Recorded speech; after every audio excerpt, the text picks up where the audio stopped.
Baik, untuk selanjutnya, alangkah baik saya memperkenalkan diri saya sendiri. Nama saya Egede Krisna Artawiguna dengan NIM 2017041077. Baik, untuk materi yang pertama itu ada penjelasan dari bentuk-bentuk kepemilikan. Nah, yang pertama itu ada pertimbangan pajak. Tarif pajak yang bertahap untuk setiap bentuk kepemilikan. Pemerintah yang selalu mengubah peraturan pajak dan fluktuasi pendapatan dari tahun ke tahun menyebabkan pemilik harus menghitung pajak perusahaan sesuai dengan pilihan modal kepemilikan setiap tahunnya. Yang kedua itu ada keterpaparan terhadap kewajiban. Bentuk kepemilikan tertentu memberikan perlindungan yang lebih tinggi terhadap kewajiban pribadi sehubungan dengan masalah keuangan. Nah, yang ketiga itu ada kebutuhan modal awal. Bentuk-bentuk kepemilikan berbeda kemampuannya untuk mendapatkan dana pendirian perusahaan. Yang keempat itu ada pengendalian. Dengan memilih bentuk kepemilikan tertentu, seorang wirausaha secara otomatis melepaskan beberapa kewenangan dan mengendalikan perusahaannya. Yang kelima adalah cita-cita bisnis. Besar dan seberapa menguntungkan bisnis ini direncanakan oleh sang kewirausahaan akan mempengaruhi bentuk kepemilikan yang dipilih. Nah, yang keenam, rencana suksesi manajemen.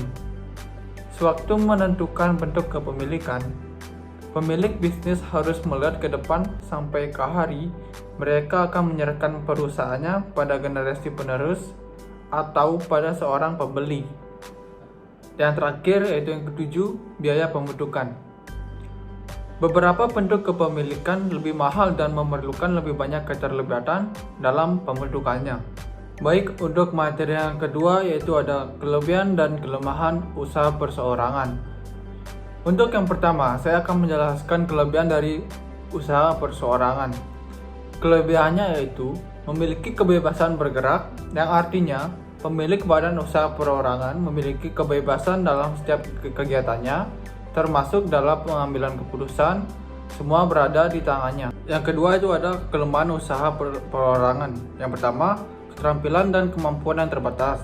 Seorang pemilik usaha perseorangan mungkin tidak memiliki keterampilan yang luas yang diperlukan untuk keberhasilan bisnis. Nah, yang kedua, keterbatasan perolehan dana. Bila bisnis ini tumbuh dan mengembangkan, seorang pemilik usaha perseorangan biasanya memerlukan tambahan sumber daya keuangan. Baik, untuk materi yang terakhir yaitu ada kemitraan.